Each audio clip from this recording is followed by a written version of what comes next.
नाज़रीन आदाब, मैं हूं विसाल आजम। आप देख रहे हैं न्यूज़ 18 उर्दू। आज हम हाजिर हैं दो खास मौज़ूआत के साथ, और ये दो अलग अलग मौजू हैं जिन पर आज हम अगले आधे घंटे तक गुफ्तगू करेंगे।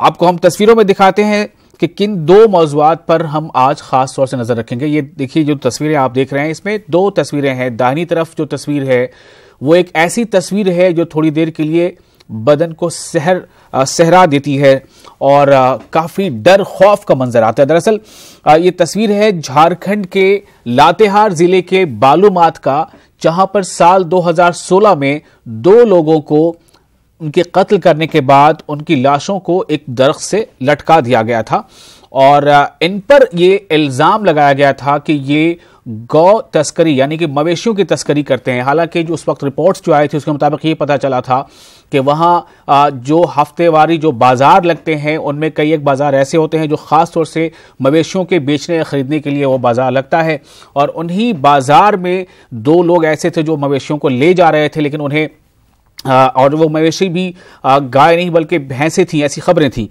बहरहाल ये मामला कोर्ट में था और 2 साल बाद, तकरीबन 2 साल बाद, कोर्ट से मजलूमीन के जो खानदान है उन्हें उम्मीद की आस लगी है। कोर्ट ने इस मामले में 8 को कसूरवार माना है और अगले दिन यानी कि एक रोज बाद जुमे को इन लोगों के खिलाफ फैसला आना है। तो पूरा जो मामला है वो क्या था, इस पर हम बात करेंगे। जबकि दूसरी तस्वीर आपने देखी, दूसरी तस्वीर इस बात को लेकर है कि जैसे जैसे इलेक्शन का वक्त, अब आम इलेक्शन का वक्त करीब आ रहा है, उसके मद्देनजर दिल्ली में जो अलाइज हैं यूपीए की, उनकी मीटिंग आज होनी है। लेकिन ये अलाइज यूपीए की जो है वो सिर्फ नेशनल लेवल पर ना होकर के बल्कि बिहार रियासत में जो यूपीए के अपने अलाइज हैं उनके साथ कि ये मीटिंग है। इस मीटिंग में एक खास बात यह है कि क्या इसमें दोस्त एक और बढ़ जाएगा। जी हां, आरएलएसपी पर सबकी नजर टिकी है। तो हम शुरुआत करेंगे पहली खबर से। पहली खबर है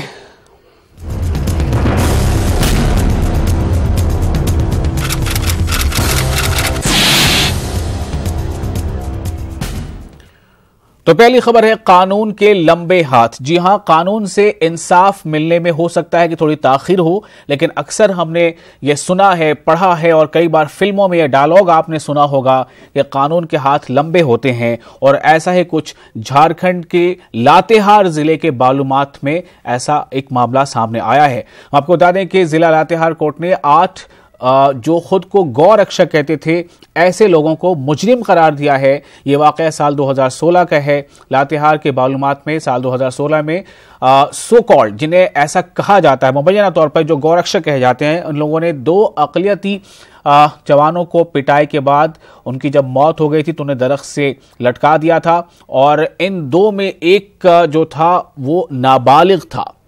मजलूम अंसारी के अलावा दूसरा जो था वह नाबालिग था। लातेहार कोर्ट ने अरुण साहू, विशाल कुमार तिवारी, सहदेव सोनी, मनोज साहू, अवधेश साहू और मनोज कुमार को मुजरिम करार दिया है। अदालत के फैसले के बाद इन्हें जेल में मुंतकिल कर दिया गया है। कल यानी जुमे को अदालत इन मुजरिमीन के बारे में सजा का ऐलान कर सकती है। जिस तरह से कोर्ट का फैसला हर घटना पे आ रहा है, चाहे वो हासिमपुरा मामला हो, चाहे गुजरात सिख दंगा हो, चाहे फिर रामगढ़ का लिंचिंग मामला हो, चाहे बालूमाथ का मामला हो, सारे फैसले जो मायूसी आ गई थी मुस्लिम कम्युनिटी में, खासकर माइनॉरिटी कम्युनिटी में, मायूसी दूर हो रही है। अदालत पे जो भरोसा था, आज भी अदालत पे भरोसा बढ़ गया है, और उस पर इतना भरोसा बढ़ा है कि मुझे लगता है कि जो फैसला है, मुझे खुशी इस बात की नहीं है कि जो दोषी थे उन्हें दोषी करार दिया गया। खुशी इस बात की है कि अदालत ने, उसी अदालत ने, जिस अदालत ने जिन्हें बेल जमानत दे रखा था जिन दोषियों को, आज उसी अदालत ने उसे दोषी करार दिया है, और कल इंशाल्लाह उसका फैसला सुनाया जाएगा। इस फैसले से पूरे समाज में, खास करके अमन पसंद लोगों में, चाहे वो हिंदू हो चाहे मुसलमान हो, तमाम लोगों में अदालत के प्रति एक खुशी बढ़ी है और भरोसा बढ़ा है।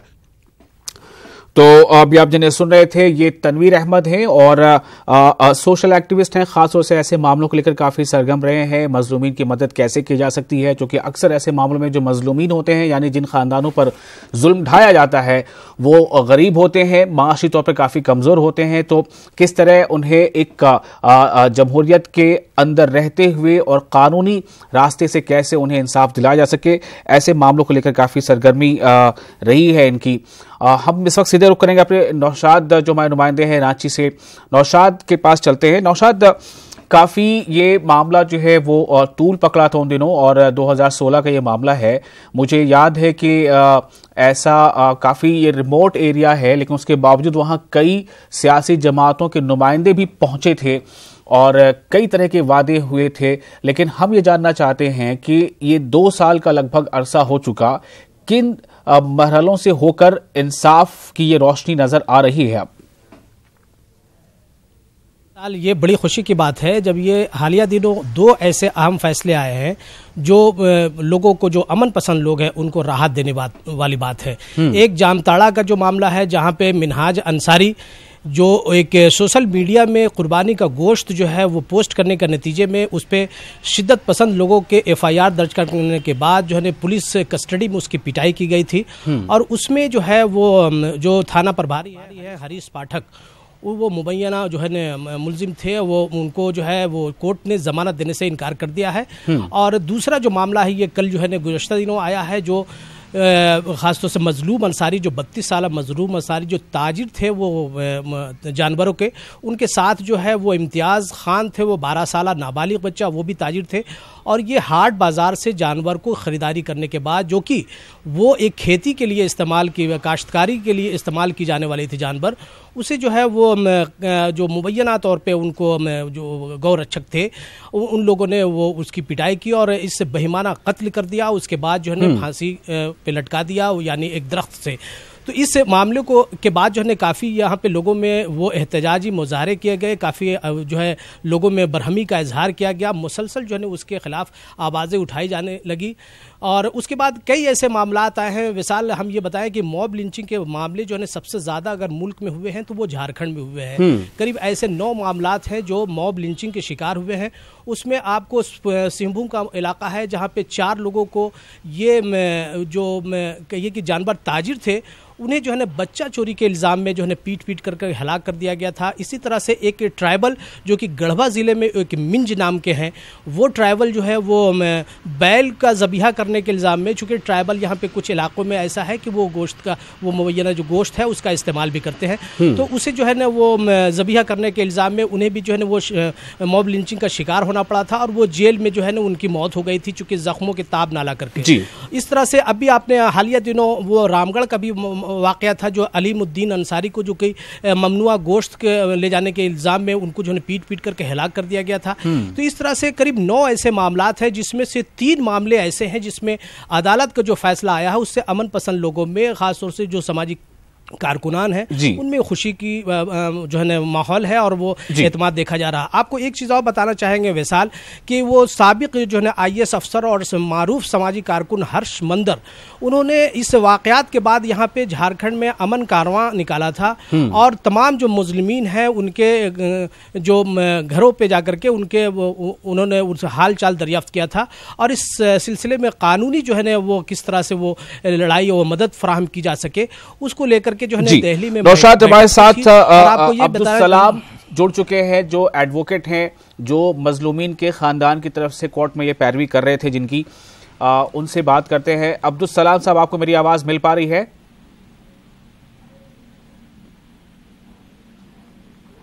अब्दुल सलाम वकील साहब, आपको मेरी आवाज मिल पा रही है?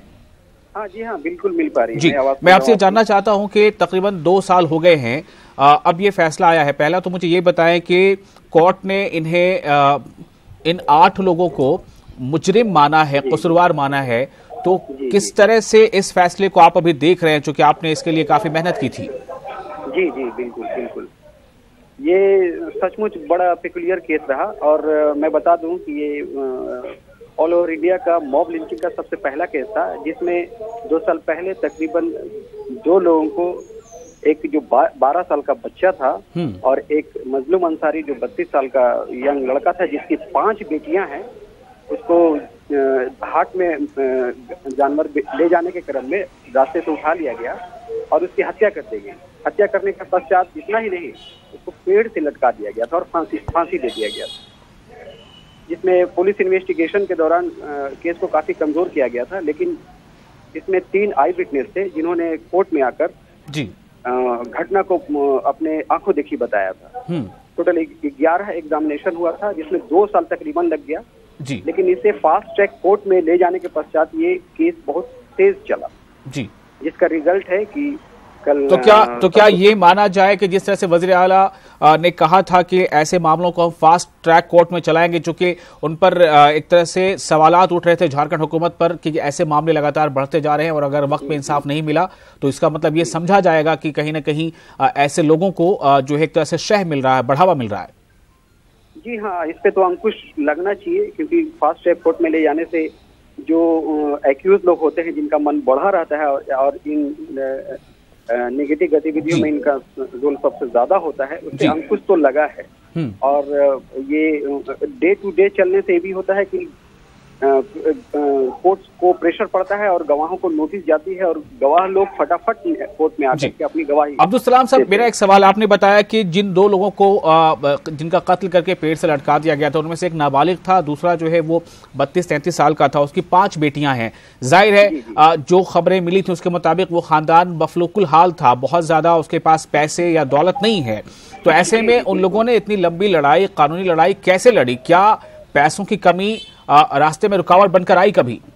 जी हाँ, उन लोगों ने सबसे पहले 2 साल पहले मुझसे कांटेक्ट किया था। उन लोगों की माली हालत देखकर मुझे बहुत तरस आया और मैं जान रहा था कि इन लोग अफोर्ड नहीं कर पाएंगे और इसमें बहुत कम लोग थे जो आगे आए कुछ कोऑपरेट करने के लिए। मैंने फ्री ऑफ कॉस्ट सबका केस लड़ा और बजाबते मैंने हिम्मत दी कि आप घबराइए नहीं, अगर वो लोग गलत किया होगा तो ऊपर वाले जरूर सजा देगी और भारतीय संविधान जरूर इस पे फैसला सही न्याय करेगी जी। और अब्दुल सलाम साहब, आप हमारे साथ जुड़े रहे। तनवीर जुड़ चुके हैं हमारे साथ, जो इस मामले में काफी उन्होंने जो समाजी मदद हो सकती वो उन्होंने की है। तनवीर, ये जो मरहला है वाकई इंसाफ पसंदों के लिए खुशी का मरहला है। एक रोज बाद सजा सुनाई जानी है, सजा क्या हो सकती है उससे भी बात बाद में हम कर सकते हैं। फिलहाल ये जानना चाहूंगा कि ये जो लड़ाई लड़ी गई, कानूनी लड़ाई, कितनी मुश्किल ये लड़ाई थी और कितना मुश्किल था इस अंजाम तक पहुंचना? ऐसा है विशाल जी, ये सही मानों में आज का दिन यानी कल का दिन हम लोगों के खुशी का दिन रहा, क्योंकि जिस तरह से अदालत का मिसयूज होता आ रहा था और लोगों का विश्वास अदालत से टूट चुका था। अदालत ने हालिया दिनों में जो बयानात दिए हैं, जो फैसले दिए हैं, खुशी का मौका है और अदालत पसंद लोगों, जो अवाम पसंद, जो इंसान पसंद लोग हैं, उनको एक ताकत मिली है। ये फैसला सिर्फ और सिर्फ उन परिवारों के लिए खुशी का मौका नहीं है, बल्कि उन तमाम लोगों के लिए जो लोग हमेशा से इंसाफ की लड़ाई लड़ते रहे, मजलूमों के साथ खड़े हुए हैं। चाहे जितने भी संगठन, बहुत सारे संगठन, रांची और रांची से बाहर, झारखंड से बाहर के लोगों ने इस जंग में अपना मदद दिया है। और मैं कहना चाहूंगा कि आज भी हम लोगों का विश्वास अदालत पे बहुत बड़ा है और बढ़ेगा।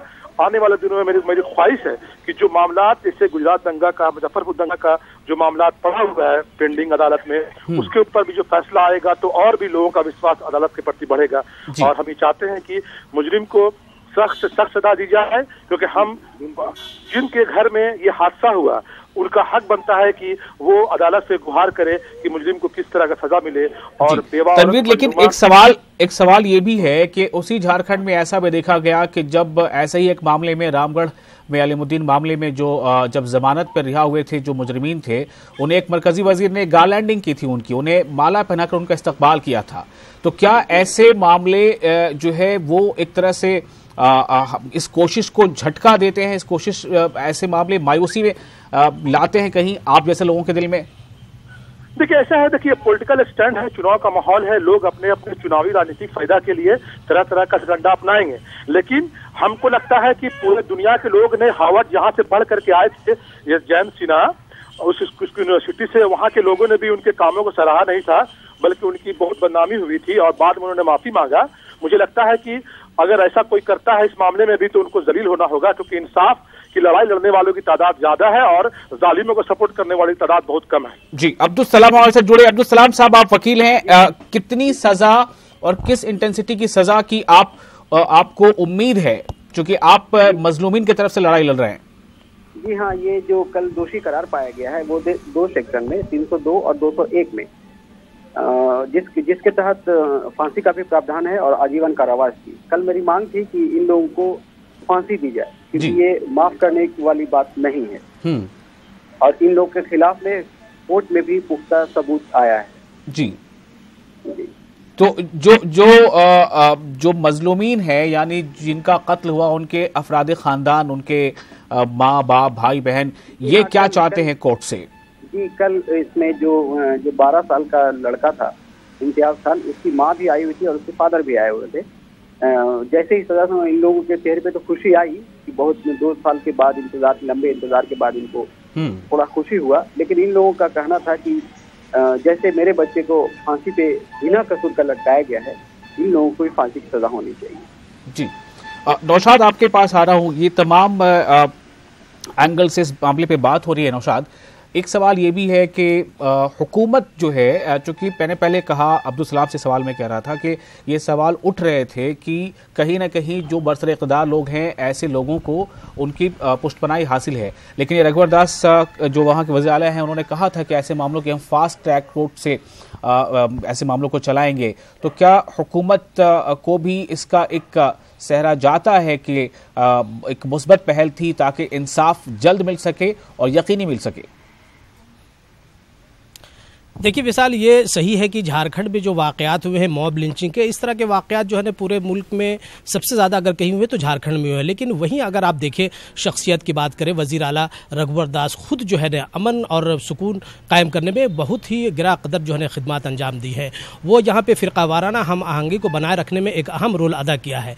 और इस तरह के जो वाकयात हुए हैं, कहीं ना कहीं से जो लोगों को तरगीब मिली है दूसरे रियासतों में इस तरह के जो वाकयात है, उसमें लगा कि भाई इस तरह के मामलात को, माहौल को ख़राब करके अपना जो है सियासी रसूख हासिल किया जाए और वो जो पुष्टपनाही होती है उसकी वजह से उनको जो है ना वो बाद में जो है ना वो कहीं ना कहीं क्रेडिट जो है ना हासिल होता है। लेकिन यहाँ पे सरकार जो है ना हमेशा जो है ना इस मामले में संजीदा रुख अपनाई है और कहीं ना कहीं ये मामला जो है ना अदालत से जो है ना फैसला आने के बाद जो है ना वो उनको इसमें कमी आएगी और जो इस तरह के मामलात को करने के लिए उनको अगर हौसला भी मिलता है तो वो नहीं हो पाएगा। और इस तरह से देखें कि झारखंड में अमन और सुकून का माहौल जो है ना कायम होगा। आपको बता दें विशाल के ये मामलात आने के बाद यहाँ पे ऐसे 9 ऐसे मामलात आए थे, उसमें 5 ऐसे मामलात को जो कि सुप्रीम कोर्ट के वकील हैं कोलिन गोंजाल्विज, जो कि ह्यूमन राइट्स लॉ नेटवर्क के वो हेड हैं, उन्होंने जो हर्ष मंदर साहब जब यहाँ पे अमन कारवां चला रहे थे तो उसके बाद उन्होंने कॉल किया और वहाँ पे जो एक नेशनल लेवल की मीटिंग हुई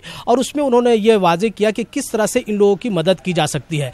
तो वो जो नेशनल जो कमेटी है लॉ नेटवर्क, उसके जो हेड है कोलिन गोंजाल्विज, उन्होंने 5 ऐसे मामलात में उन्होंने वो मदद का यकीन दिलाया और 3 ऐसे मामलात में उनको कामयाबी मिली है। अभी 2 मामलात अभी और आने बाकी हैं और जिस तरह से जो फैसले आए हैं अदालत के और शवाहिद के बुनियाद पे अदालत ने फैसला दिया है तो यकीनन 2 जो है ना और भी मजीद जो मामलात, आपको बताया कि सिंहभूम में 4 ऐसे जो है ना लोगों को जो बच्चा चोरी के इल्जाम है, हालांकि वो मतलब जानवर ताजिर ही थे, लेकिन वो बच्चा चोरी के इल्जाम में उनको पीट के हलाक किया गया था। और एक जो गढ़वा के जो है ना वो मिंज है, वो ट्राइबल शख्स है जो जिसका कत्ल हुआ था पीट कर, क्योंकि उस दोनों मामले में करीब 8 से 12 जो है ना मुलजिमीन है, उनको भी जो है ना सजा मिलने का इम्कान रोशन हो गया। शुक्रिया नौशाद आपका और साथ ही जो लातेहार से हमारे साथ वकील साहब जुड़े थे अब्दुल सलाम साहब को और सोशल एक्टिविस्ट तनवीर अहमद साहब, आपको बहुत शुक्रिया।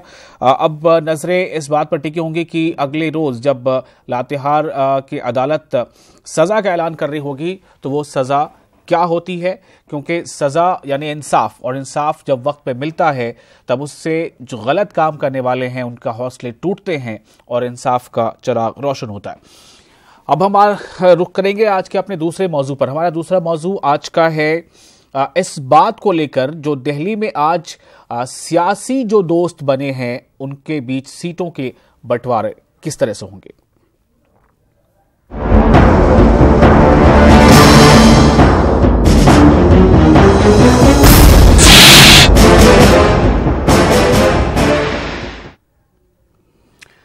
तो एनडीए के बरखिलाफ जो दूसरा अलायंस है उसका नाम है यूपीए, यूनाइटेड प्रोग्रेसिव अलायंस। आज दिल्ली में बिहार महागठबंधन की मीटिंग है, यानी कि बिहार में यूपीए के तहत जो एक अजीम इत्तेहाद है उसकी मीटिंग है। इस मीटिंग में बीजेपी तो खैर एनडीए का एक हिस्सा है, लेकिन जो एनडीए में शामिल कई जमातें हैं जो बीजेपी को छोड़कर यूपीए में शामिल हो चुकी हैं, उनमें खास तौर से आरएलएसपी का जिक्र है। तो बीजेपी के अलावा भी आरएलएसपी के वो जो पार्टी है, उनके नेता है उपेंद्र कुशवाहा, क्या वो भी शिरकत करेंगे, ये एक बड़ा सवाल है। और साथ ही साथ इसमें आरजेडी यानी राष्ट्रीय जनता दल जो है वो शामिल होगी, और हिंदुस्तानी अवाम मोर्चा, जीतन राम मांझी जो साबिक वजीर आला हैं बिहार के, उनकी पार्टी जो उन्होंने बनाई है, ये सब एक साथ मिलकर बैठेंगे। यह मीटिंग राहुल गांधी की सदारत में उनकी रिहाइशगाह पर होने वाली है। मीटिंग में सीटों की तकसीम और लोकसभा इंतखाबात की तैयारियों के हवाले से गौर व फिक्र होगा। जराये के हवाले से यह भी खबर आ रही है कि आरएलएसपी सदर उपेंद्र कुशवाहा भी इस मीटिंग का हिस्सा बन सकते हैं, बल्कि बहुत इस बात की श्योरिटी है कि वो इस मीटिंग में शामिल होंगे, क्योंकि जिस तरह उन्होंने एनडीए का दामन छोड़ने के बाद यूपीए और खासतौर से राहुल गांधी की तारीफ करना शुरू की थी, उससे अंदाजा मिल गया था कि हो ना हो ये बिहार का जो यूपीए फोल्डर है उसका एक हिस्सा बनेंगे। वाज़ेह है कि पहले इस मीटिंग के लिए 1:30 बजे का वक्त मुकर्रर किया गया था, जिसे बदलकर 4 बजे कर दिया गया है। और हम सीधे रुख करेंगे अपने नुमाइंदे दिवाकर का, जो इस वक्त हमारे साथ दिल्ली से मौजूद हैं। दिवाकर, आप इस वक्त कहां पर हैं और क्या मीटिंग को लेकर दिल्ली में कुछ सरगर्मी है?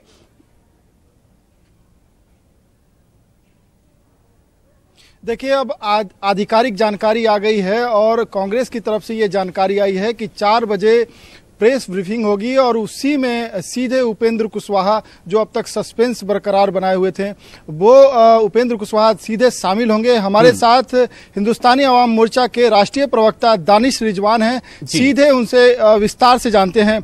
दानिश जी, आज जो 4 बजे का वक्त मुकर्रर हुआ है, इस वक्त ये माना जाए कि उपेंद्र कुशवाहा शामिल हो जाएंगे और महागठबंधन का कुनबा जब बढ़ रहा है, आकार बढ़ रहा है, एनडीए धीरे धीरे घट रहा है, तो आपकी और मजबूती बढ़ेगी?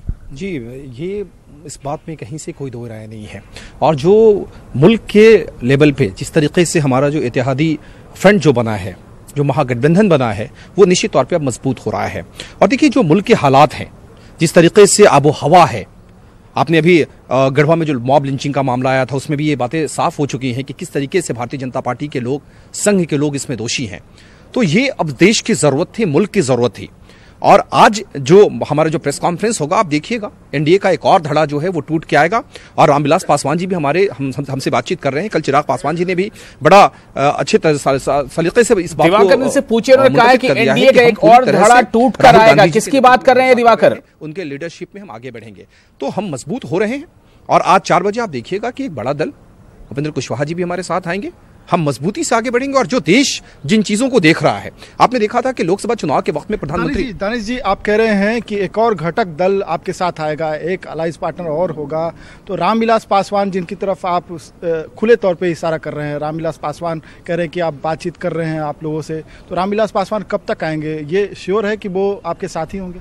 जी देखिए, सियासत में कौन कब किसके साथ जाएगा और कब किसको छोड़कर जाएगा कहना मुश्किल होता है, लेकिन जिस तरीके का देश का माहौल है, और आप हमेशा कहते आए हैं कि रामविलास पासवान जी या उनके जो पुत्र हैं वो मौसम वैज्ञानिक है, राजनीति के मौसम का रुख पता कर लेते हैं कि वो रुख किस तरफ जा रहा है, सत्ता कहां जाएगी, सियासत किस करवट बैठेगी। दिवाकर, आरएलएसपी को एनडीए में 4 सीटें मिलने की बातें थी, 3 से 4 सीट। क्या आरएलएसपी इस उम्मीद के साथ यूपीए का हिस्सा बनेगी कि उसे 4 से ज्यादा सीटें मिलेंगी?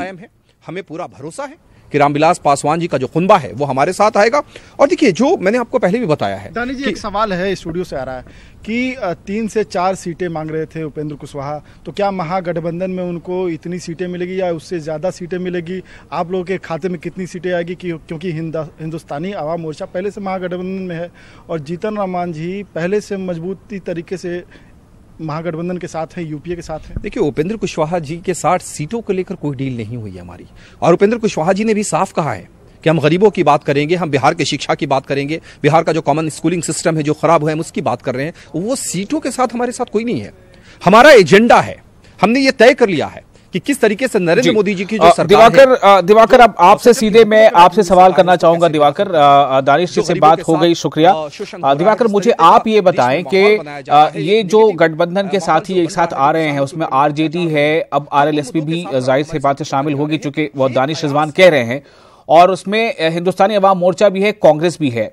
क्या आपको कुछ सूत्रों के हवाले से खबर मिल चुकी है कि किसकी क्या मांगे हैं, कितनी सीटों पर बंटवारा हो सकता है? की बात करेंगे, हम किसानों की बात करेंगे, हम नरेंद्र मोदी जी के वो झूठे वादे जो हैं, जो उन्होंने लोकसभा चुनाव के वक्त किए थे और उसको जमीन पर नहीं उतारा है, हम उन मुद्दों की तरफ बातचीत करेंगे और वो इसी मुद्दे के साथ हमारे साथ आ रहे हैं। तो सीधे तौर पे आप देख रहे हैं कि दानिश रिजवान ने कहा कि वो सीटों की कोई बातचीत अभी घटक दलों के बीच नहीं है, लेकिन वो कह रहे हैं कि महागठबंधन में सारी चीजें सुलझा ली जाएगी, सीटों का कोई मसला नहीं है, मजबूती है इनकी। और ये कह रहे हैं कि मौसम बदल गया है, महागठबंधन के फेवर में है, इसीलिए मौसम वैज्ञानिक रामविलास पासवान भी आएंगे। वो कब आएंगे ये बातें साफ होगी आने वाले दिनों में। क्या महागठबंधन के साथ रामविलास पासवान की गुफ्तगू हो रही है या कोई सीरियस कोई उनकी तरफ से पहल की जा रही है, तो ये बात की बात है। लेकिन अगर सीट शेयरिंग की बात करें तो भले ही दानिश रिजवान कह रहे हैं कि ये बातें अभी नहीं हो रही है, लेकिन ये बातें हो रही होगी, अंदर खाने ये बातें होती रहती है। सियासत में ये सारी चीजें होती है, तभी कोई एक दूसरे का साथ पकड़ता है। तो दानिश रिजवान ने साफ किया है कि महागठबंधन की एकजुटता है, लेकिन जो सूत्र बता रहे हैं कि 4 से 5 सीटें उपेंद्र कुशवाहा चाहते हैं, और ये महागठबंधन की तरफ से भी उनको आश्वस्त किया जा रहा है कि उनकी जो मांगे हैं उसको सुलझा लिया जाएगा, उनके साथ सम्मानजनक समझौता। चलिए, आज तो पहली मीटिंग आरएलएसपी की होगी इस यूपीए के फोल्डर के तहत, और देखना है क्या होता है, चूंकि ये दोस्ती सियासी है और सियासी दोस्ती का अपना एक मकसद होता है, मकसद हल होता नजर आता है तो दोस्ती का फेविकॉल और स्ट्रांग हो जाता है, मकसद हल होता नहीं आता तो दोस्ती जो है वो टूट जाती है। ऐसा हम अक्सर सियासत में, राजनीति में देखते रहते हैं। बहुत बहुत शुक्रिया दिवाकर आपका इस जानकारी के लिए। तो नाज़रीन, आज के इस प्रोग्राम में फिलहाल इतना ही। आप बने रहे न्यूज़ 18 उर्दू के साथ। हमें दीजिए इजाजत। आदाब।